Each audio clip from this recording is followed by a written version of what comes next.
it's me, Jay, your GM. I use he, him. And it's me, your heir. I use he, him, and this is Jay on Air. He's Colon back. space D&D check? I don't fuck. We should have really...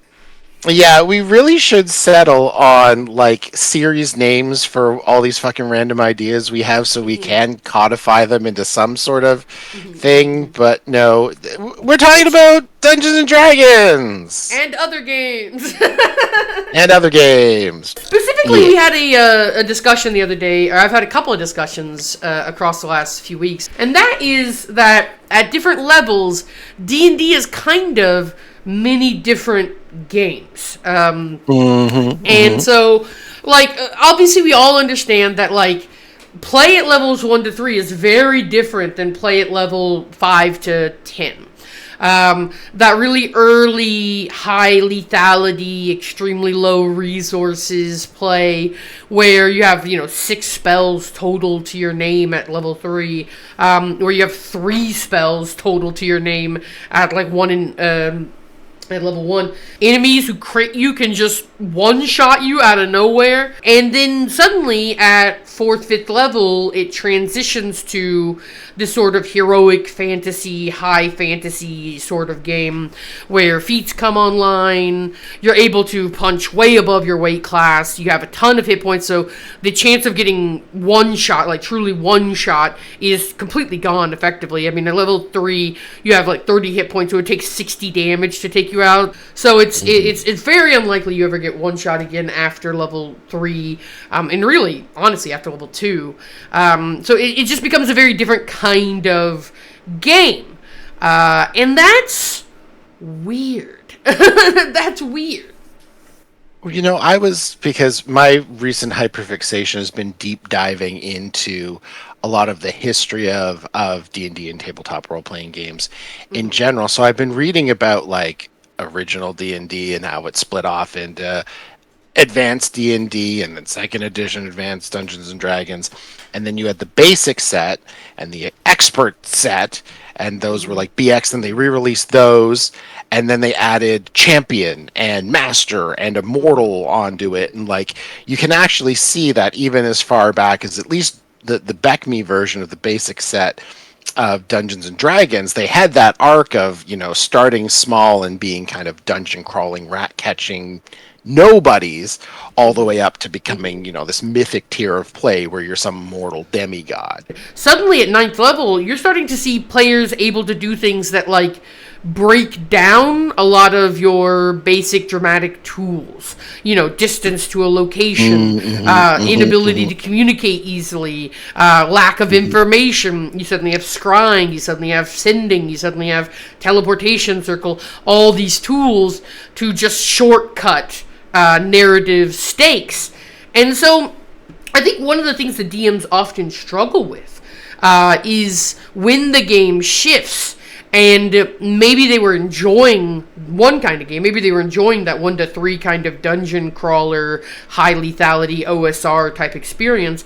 And suddenly their heroes are these superheroes, and they go to message boards or channels, and they're like, how do I challenge these people? And then you go to videos, and they start showing you a little bit more about, how to use your monsters better. And then suddenly you hit that 3rd tier, and now it's like, how do I challenge my players when they can teleport, when they can, escape almost any trap I put them in, when they can send messages to allies? How do I contend with all this? How do I, with my world building and blah, blah, blah, blah.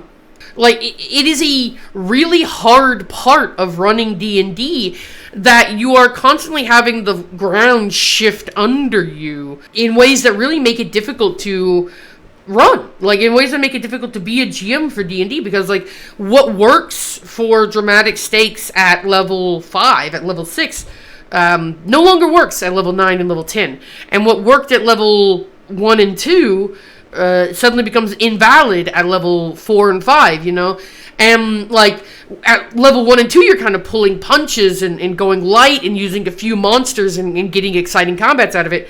And suddenly you have all these GMs at level 4 and 5. Like, how do I challenge my players with combat? I feel like I can't throw anything at them that actually hurts them.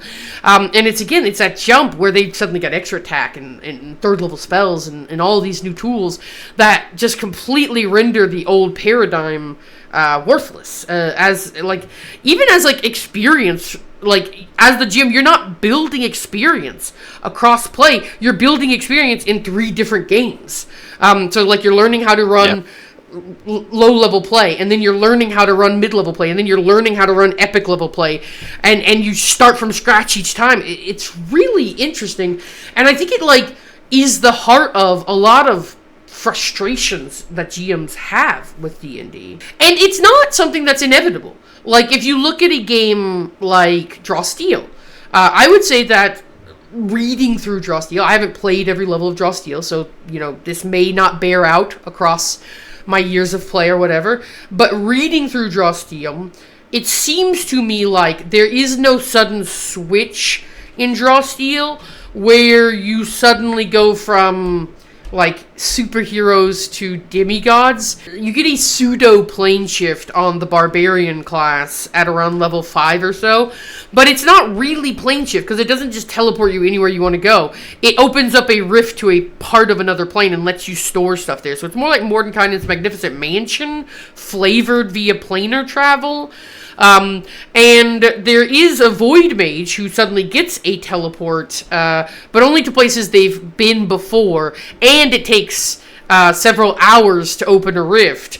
So it's not like instant teleportation anywhere you want to go.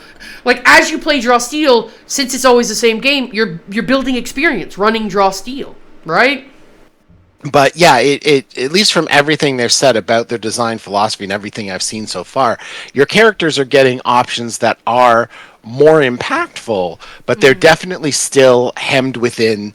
Like, you start at heroic and maybe you're getting into super heroic, but you're starting as heroes. You're not really, kind of rat catchers at that early level. There's lots of things you can do that are very much supernatural from the hop. And while they continue in that vein, it didn't seem like they were getting, egregious. You're not getting to teleport. You're not getting, or the standout of wish or whatnot, those really level things, which how do you balance around, because they're just so DM fiat and so open to interpretation. Like, the thing about that early level play that 5e is trying to capture in that kind of dungeon crawling thing is, it gives you that sense of life is cheap. You could go down in one shot, especially at level 1. And you're not super heroic. You have a few collections of powers that, while supernatural, are still hemmed in. But when you get to 5th level, you literally are getting fly. So yeah, you're a superhero now. Or life is cheap. No, it's not anymore. It's literally the cost of a diamond worth at least 300 GP for Revivify, right? Now we can pay our way out of, the firmest consequence in all of Dungeons and Dragons, which is right? So yeah, it is definitely a really weird shift. It's why I tend to run 3rd or 4th level max for sure, because 3rd level spells are just a wild time. If you're interested in that 1st to 3rd level kind of play, Shadowdark exists, and it is sort of it almost starts at a 0th level, and then it progresses through as you level up. The power level never really wildly scales. You do get the wish spell in that game, but the wish spell has all these consequences, all these limitations. All spellcasting has all these consequences and limitations. No matter what level you get to, it's always risky. And so there's this feeling of always being a one bad combat away from death, one unlucky series of turns away from dying. Need to use your tools, need to use your items, need to use your understanding of the environment to just push forward one more encounter. And so there's that like high risk, like high lethality kind of game that is, the OSR, right? I was talking about this in a Discord, and I asked them if I could quote this because I thought it was a really unique way of looking at the way OSR games work. Dad Step is their name. They said, OSR games are fundamentally consoles/interfaces for playing adventures, which I thought was interesting because, like, basically it's interesting because most TTRPGs are trying to be like vastly different games in the like indie space, but in the OSR space, most of them are fairly similar. And I do think that like likening them to the difference between different consoles is pretty apt. Like any OSR game you sit down with is going to play pretty similarly. Low HP, few number of attacks, limited character abilities, darkness matters, vision matters, your items matter more than your class abilities for the most part. Shadowdark is a really successful one, and I think largely because it does kind of borrow a lot of the language and framing of 5e. And so it's very familiar for people who are coming from 5e. It's a lot more like 2e or AD&D than it is 5e, but it has some of the language and structure of rules from 5e to help you kind of learn that system, whereas AD&D can be a little bit tricky to learn. So yeah, I think that there are games that are one game, like Shadowdark and like Draw Steel, which I think is probably in the end a better setup for your game than being multiple different games at different levels, just because you can pick a tone and you can pick a style of storytelling, and you as the GM develop the muscle for how to run that game over the course of running it, as opposed to constantly starting from scratch and relearning. And I guess if I wanted to pick a game that was like tier 3 D&D, I'll throw a bone to the Pathfinder people. Like probably high level Pathfinder is more consistent than high level D&D is, because high level D&D is famously quite tricky to run because the players' damage outputs and abilities and some of the spells are not perfectly balanced. Whereas I saw some really nice charts from a video about Pathfinder at every level. Pathfinder is kind of inconsistent at the low levels, but it's very consistent from the middle to high levels. So, there's your bone, Pathfinder players. Your tier 3 play, which nobody actually does, is better than D&D's. Yeah, it is an interesting thing. I know, like the MCDM crew, since we're talking about Draw Steel, has really said, well, we made Draw Steel to be heroic fantasy, to sit in that space with 5e, and I would say Daggerheart as well, as trying to kick you off in that super heroic fantasy level of things. And MCDM is now they've hinted at and said a few things about they're working on their survival horror dungeon crawler OSR type game. Yeah, OSR style game in Crows, I think it's called. Yep, Crows. And so I'm excited. So he's like gone off. Yeah. I think there's like 2 or 3 people working on that game. But yeah, it's gonna be. I'm excited to see it because I have been feeling, as I've been like gearing up to play Draw Steel, that I will miss those levels 1 to 3 of D&D. They are like. In a real way, I do think that sometimes like that 1 to 3 tier is my favorite tier to run in, and it's always a treat when I get to run in it when I start a new campaign. But then it's like over super fast because those low levels players kind of want to level out of really quickly because they are so scary and so difficult and so restrictive, and the game that they're actually there to play is that tier 2 and beyond game. Yeah, absolutely. I've been looking through a lot of different OSR things. Like I know you sent me the Black Hack a while back, and I was looking at that. And yeah, Shadowdark really seemed to be the one that stood out to me as having that nice mixture of like modern design. Like I remember looking in there rolling, like, oh, there's advantage and disadvantage. Like they've already tried to adopted 5e's way of getting rid of too many floating modifiers. Great, but then yeah, it's like Also telling you light is super important. There is no dark vision here. The monsters have it, you don't, and so you will be living by your wits and the number of torches that you bring. And yeah, I love a good dungeon crawl, and I'd be excited to try this out and just play a big old himbo fighter who literally they're like, I was looking at the things, and it's like, pick a weapon, you get +1 to it. That's your feature. Like, perfect. Yeah. That's all I need to start. If there's a style of play that you enjoy, if there's a tier of a D&D that you enjoy, and you have been frustrated by the fact that other parts of the game don't play that way, or that you struggle with other parts of the game, the problem isn't you. It's probably the fact that D&D kind of wildly fluctuates between different games, and, maybe picking something purpose-built to emulate a specific tier of play is ultimately going to be more fun for you, because you're going to get something that's consistent across the board as opposed to fluctuating quite wildly between genres.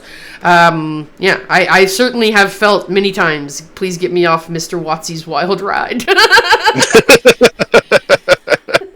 That is, yeah, absolutely. I know as soon as I've hit 5th level, and it's like, you've gone from, I keep coming back to spellcasting, because God, if that isn't where it really seems to where the axle just starts to be vibrating a little bit more, and the ride's getting a bit unsteady. It's like, I could do, 3d8 thunder damage with shatter at level 2. That's great. Now I can do 8d6 fire damage in a huge radius from a fucking mile away. Or it's like I could stun one humanoid creature with hold person, paralyze one of them if they fail a wisdom save. Now I can incapacitate an entire group of people with, hypnotic pet. Like, yeah, it just, that swing in power is so obvious. Granted, those are some outlier spells, which I think we all know, but still, that swing in power between the tiers is so obvious right there in the magic that it really does feel like as soon as I hit that, I'm like, I'm good. Like, I know the other things that are coming, and I don't want to deal with that. Because I might have a player like me who's like, right, so I cast this, and then I cast this, and I cast this, and everything dies, and I'm immortal. Yeah, and it's like I think the big problem with spells is that there are too many spells that have the ability to remove an enemy from combat effectively, and this basically means that the damage is effectively infinite. Like, if it removes an enemy from combat, it effectively did all of that enemy's HP in one hit, because that enemy is no longer participating in the combat. And that ultimately means that, fighters can not possibly keep up. Because if you have the ability to take, Hypnotic Pattern, take 3/4 of the enemies out of combat until such a time as they've been trivialized, then you've effectively done infinite damage to 4 enemies, which is, there's no way anything could possibly keep up with that. That by its nature is absurd. Yeah, taking down an enemy's hit points is nothing. Taking down their action economy, that's god level shit. Yeah. Fighters, you don't get to do that.